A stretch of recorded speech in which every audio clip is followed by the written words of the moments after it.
Kada reikėtų nustoti veršelius girdyti pienu, pieno milteliais. Norint laiku nujunkyti veršelį, pirmiausia reikia suprasti, kad veršelis turi būti sveikas ir turėti pakankamai gerą įmitimą.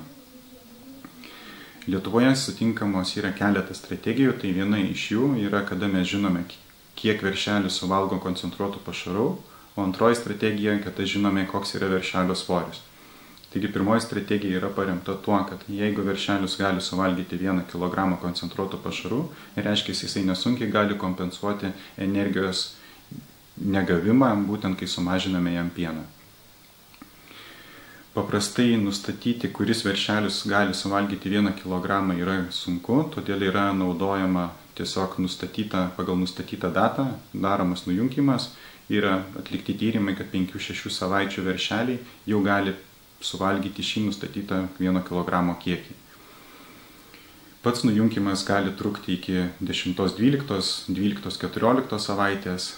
Paprastoji naujausiam tendencijom yra, kad norima nujunkyti veršelius kuo greičiau, 8-10 savaičių. Visas tai priklauso nuo kokį girdimo būdą jūs naudosit, ar jūs intensyviai veršelius girdysit, ar kokį kiekį jam atiduosit ir kokią pienmilčių koncentraciją visiems taikysit. Kitas nujunkimo būdas tai yra, kada žinome veršelio svorį, tai jeigu naudojame modernes girdimo sistemas, kada yra svarstyklės, reiškia, veršeliai atėjus į stotelę, yra identifikuojamas jo svoris ir pagal nustatytą jo kilogramų kiekį, būtent svorio, tada pradedamas jam daryti nujunkimas.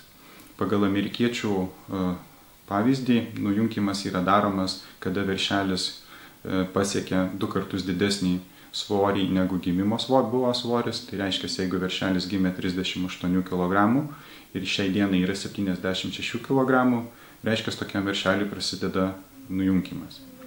Pirmiausia, jam yra mažinami pieno miltelių koncentracija, vėliau yra mažinamas pats kiekis. Pats nujunkimas panašiai yra pilnai nusijunkęs veršelis yra panašiai apie 110 kg ir laikotarpis, kiek laiko jis nusijunkis, kaip pasakyti, veršelis veršeliui yra nelygu, reiškia, vienas veršelis gali nusijunkyti kur kas anksčiau, nes jisai pasieks reikiamą svorį, lyginant su kitu veršeliu, kuris nepriaugs tiek to svorio taip greitai.